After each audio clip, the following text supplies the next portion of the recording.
I just like hanging out with people who are all like super passionate about something, and everybody can go really deep into it and get very detailed. You always end up learning something. Even when you think you know tons of stuff, you end up learning more and more because people just keep contributing. How did a photojournalist and internet pioneer become the maestro for an entire community of online tequila fans and the face of a movement that's changing an entire industry? Let's find out on this episode of The Spirit Guides. Grover Sanschagrin is the co-founder of Taste Tequila and the Tequila Matchmaker app. Hundreds of thousands of people use the app to research and review tequilas, and the tequila brands themselves partner with Grover and his team on e-commerce deals, consulting, blind tasting, and live events. Grover is truly a spirit guide, and he's done more to organize and perpetuate tequila knowledge than perhaps anyone else ever. But how did he do it? And why did he do it? And how has his life changed since he started this journey some 15 years ago? We'll find out on this episode of the show. The Spirit Guides is about the entrepreneurial journeys of the world's top booze influencers. I'm your host, Tequila Jay Baer. Now, fans of the show are known as the Sippers, and all of you Sippers know that every show can be found at thespiritguides.info. And the videos are always at thespiritguides.video. Now, the show is sponsored by our friends at Love Scotch, the premier online shop for scotches, bourbons, tequilas, of course, and a lot more. They've got an extensive collection that's curated from around the globe. They'll bring you the best spirits right to your front door. So whether you're a seasoned enthusiast or you're just starting out on your spirits journey, they can absolutely help you. My favorite part of Love Scotch is that it doesn't matter how many bottles you purchase.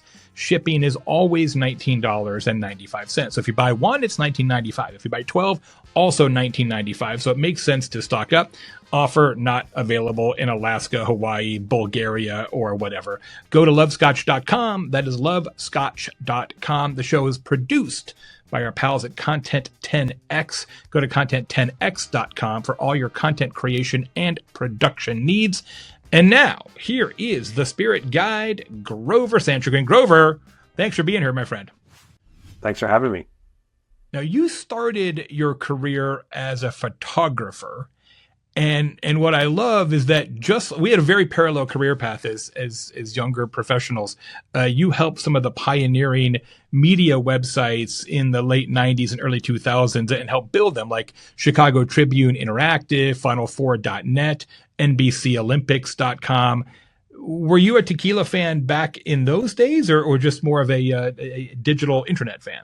No, I didn't drink tequila until I met Scarlet. And that was way later into San Francisco age. So I was quite a bit older at that time. But it was basically tequila started for me as a way to get the girl because I knew that she liked it. And so I decided maybe I'd try it.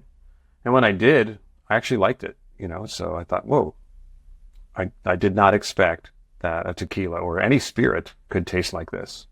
And it turned out it was the agave that I was responding to. That's the special ingredient. And we eventually learned that when we came to Mexico for our first trip. Do you ever think yourself that your future wife was not a big fan of like Malort or Jägermeister, Goldschlager? Like you could have ended up, following the girl and been a Goldschlager influencer. It could have been a whole different world for you. Well, I got lucky. You did indeed get lucky. You were into photography from the very beginning of your career. I think you studied photography in school. What attracted you to that line of work and that avocation originally? I was always fascinated with photography, the mechanic sides of things. But the thing that really drew me was people and their stories. So being able to go and meet somebody new every day and to have interaction with them, hear their story, and then photograph them for the newspaper. I worked for newspapers for many years.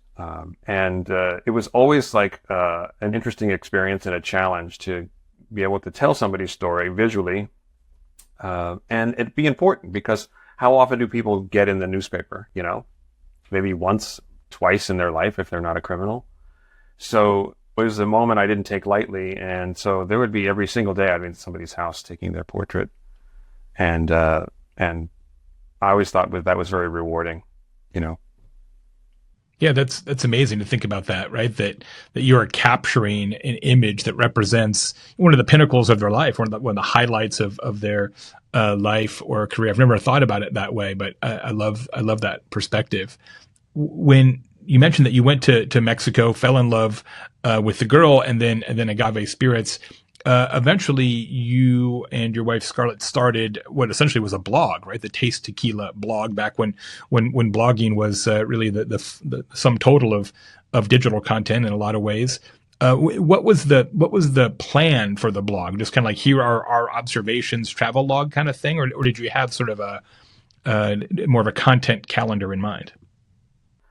We were just, it was our very first experience with tequila, so we were just trying to use it as a way to keep track of what we were tasting, and why. And so, you know, we would just turn the camera on and start drinking something and respond to it like right then and there. And those videos are still up. They're, you know, you can actually go see those as well. It's still on YouTube and on our website. But it was just an informal way for us. We didn't think it was going to be anything serious.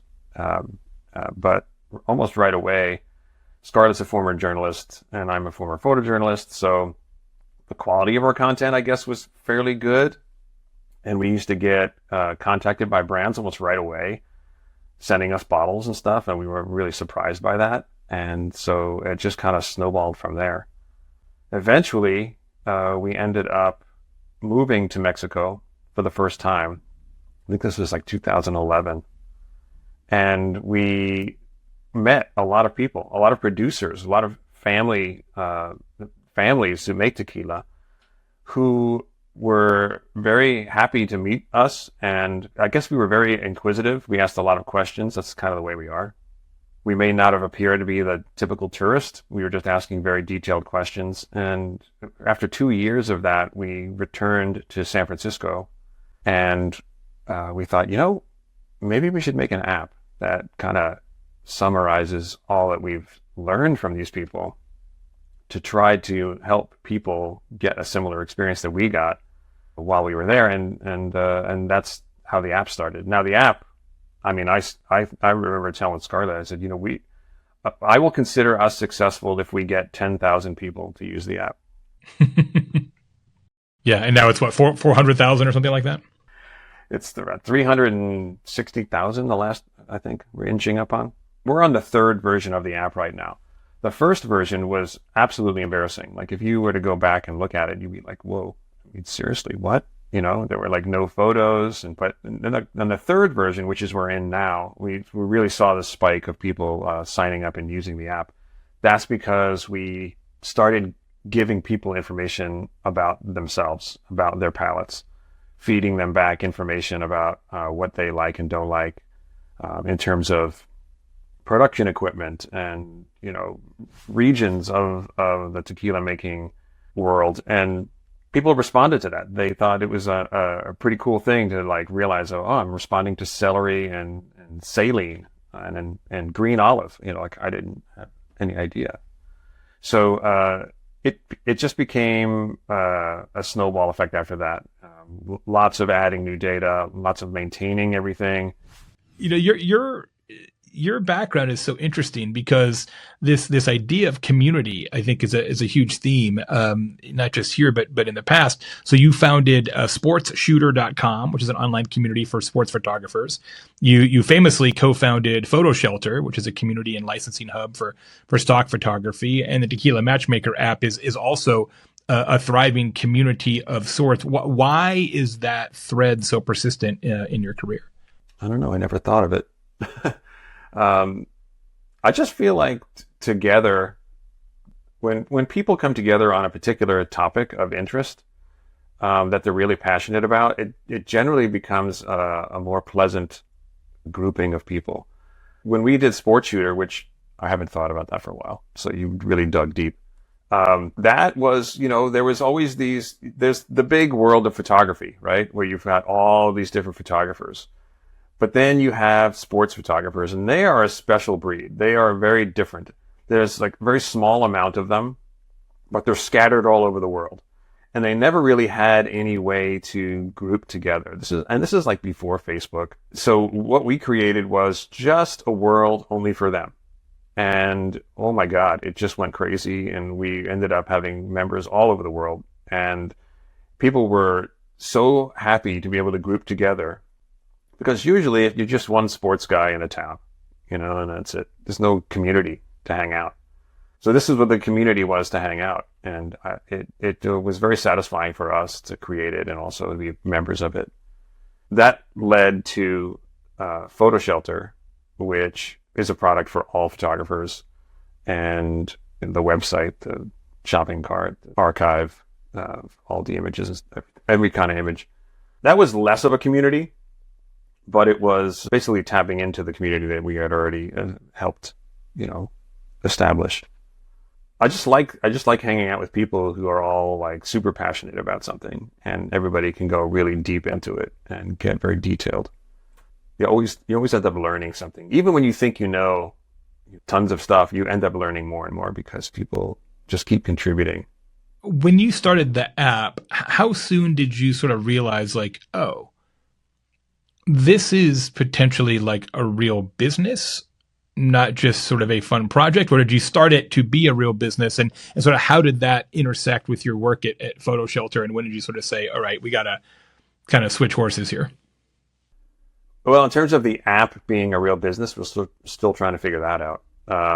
But it's always been just a passion thing. At Photo Shelter, we had gone through rounds of funding and had investors and VC money and all that kind of stuff. And every time you bring in somebody or you take somebody else's money, the focus changes a little bit, and, off a little bit, keeps going. Until finally one day you look back and you go, wow, you remember our original mission? It's really not that anymore. And I mean, you understand the reasons why that happened. But it still happened. Yeah. But we decided, you know what? No, let's not take any investors. Let's just do this ourselves. Let's not factor revenue into this at all. Let's just make a tequila app and fund it ourselves, pay the expenses of what it's going to take, and just do it, just as our personal stress relief, as a way to go to some place in your daily life where you have 100% control. And that was a nice break for me at the time. Of course, I still had a day job, so it wasn't really like critical. Tequila Matchmaker didn't have to make money, so we didn't have to put ads in the app, and we didn't have to charge people to download it. We could put up the website without having ads all over the place. It's just purely information. And I think people, when they come to the site or they download the app and they notice that none of that stuff is there, it's like whoa, what is this? How is this making money? It's not. I know people think that I must be like making tons of cash off of Tequila Matchmaker, but it's just not the truth. The money that we do make comes from consulting, people who want to do product testing, people who want our feedback on what their product tastes like, or what do we think people will think of it, and that kind of thing. But in terms of like people rating on the app, none of that's for sale. Nobody can manipulate any ratings or buy their way into anything, contrary to what some people may think. So you still create content in the blog part of the app, tastetequila.com, and sometimes videos and such in social media. Obviously, the way content is produced and distributed now is much different than it was when you were doing Sports Shooter or even early days at Photo Shelter, and even when the app started. How has your own thinking about content changed in recent years? Well, I went from long form to super short form, and then now it's like seeming to coming back a little bit more to long form. Yeah, possibly. I mean, TikTok lets you do 60-minute videos now, which seems so not TikTok, but I guess, the pendulum always swings one way, then swings back. Yeah. I mean, we've just kind of been adapting to, what has worked. And we started with YouTube videos, right? And, which were fairly long, but then everything got shorter and shorter and shorter until finally it was like, at one point, what was it? 90 seconds or something like that. And then just like, whoa, we had to change our thinking. How do we communicate all this stuff in such a short period of time? And now it seems to be going back. So, yeah, I don't know. I've always been a long form type of person, but my wife, she's short attention span, so she was pushing to get things done faster. Exactly. Hey sippers, hope you're loving this episode of The Spirit Guides. If you are, would you please follow the show on Spotify, Apple, wherever you get your podcasts, or subscribe to the show on YouTube? And the most important thing you can do for the show and for me is to leave a review. It makes a big difference. Thanks so much. Back to the show. Exactly. Recently, you have become very well known as the founder and the public face of the Additive Free Alliance, which is a collective of 110 or so tequila brands and one vodka brand that are committed to producing spirits with no ingredients beyond water, agave, and yeast. It's become quite a cause célèbre and lots of national and international media coverage of the program, et cetera. Now, additives like artificial sweeteners and artificial coloring have been used off and on since like the 1800s. How did you decide to focus on their usage in the modern age? One day we were, in the app, if you look at the website or the app version, you'll see production details, right? And we go through there and we'll say, this brand says that their product is made with a tahona or with a roller mill or a brick oven or an autoclave. And so we meticulously went through for the production of every tequila and put that information into our database. One topic we noticed that was sometimes talked about was this use of additives. And we had been in Mexico long enough to know that like brands like Siete Leguas, Fortaleza, Tequila Ocho, those brands don't use any additives. So we went into the app, and put in no additives for those products, just because we knew that they were. The next thing you know, we're getting contacted from all these different brands, like, put no additives for me too. And like, well, hold on a minute. I absolutely know that you have additives in there, so like, this is... Because you can taste it. Yeah. So this is like a problem. So we took those down and decided it's not fair. We have to be able to have a process for this. And we would have to essentially go and check for ourselves to make sure that what they're saying is actually indeed true. And initially it started with us going to the distillery and taking samples from the still, samples after filtration, samples after dilution, all the way through bottling. And then we would have to sit there and compare the product from the start to beginning sensorially, just to make sure that nothing dramatically changed. If at anywhere along the line it suddenly became vanilla cake batter, then we'd be like, okay, well, hold on, wait, where did that come from? But, that jumped out of nowhere. And so that's how we started. Today, we're now exclusively lab testing because we know what to look for. And that has changed the game a little bit because now we can be a little bit more open. So making it fair was something that was important and we had to do. And that is what has turned this whole thing into a frenzy. Because as soon as we had a process that we published, now people could say, oh, well, this is their process, and they could decide whether or not they could trust it and use that information. Enough people have decided that they could trust it and started using it, that it started becoming a thing and started really moving the needle. Now I'm not exaggerating it, 3 to 4 brands per day contact us about being added to the list. And it's become overwhelming to us. It's not something we ever intended to do. We never set out to be a regulator or a certifier of any way or any kind. We never thought of ourselves as anything like that. I don't think we've ever misrepresented ourselves. We've always been very clear about what it is that we're doing. This is just a simple fact-checking exercise that we do to make sure that our data is, to the best of our knowledge, true.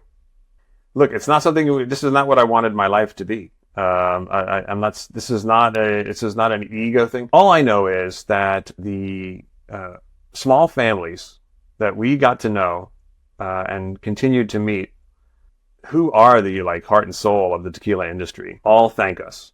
They're the ones who are our friends. They're the ones who we respect. They're the ones who we feel that this program has benefited the most.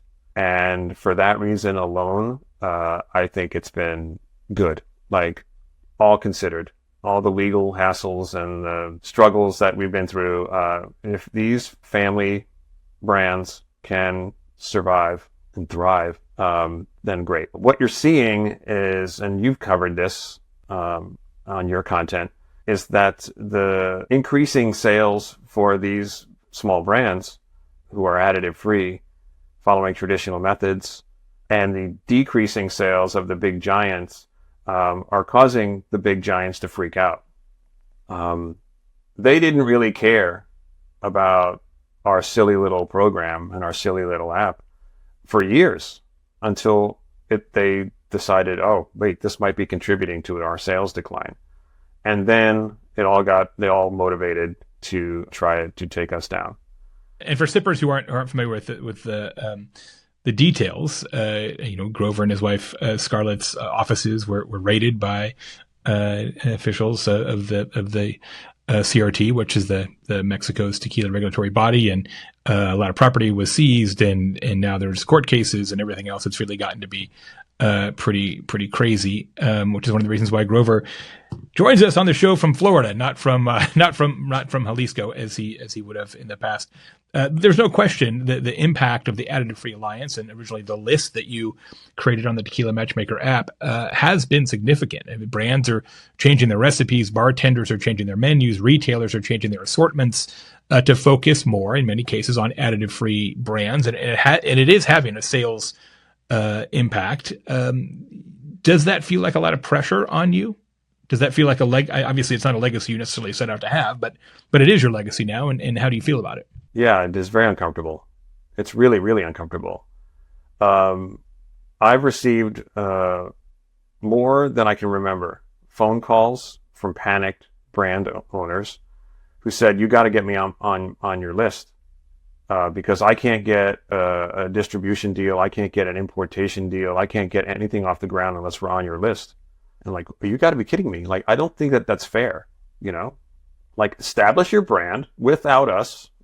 And then once you're, for sale in a store somewhere, then we will buy it, test it, and put it on the list. But I never expected that I would be in a position where, an importer would say no, or a retailer, a major retailer would say no, until you get on the Tequila Matchmaker list, we're not interested. Like, that blows me away.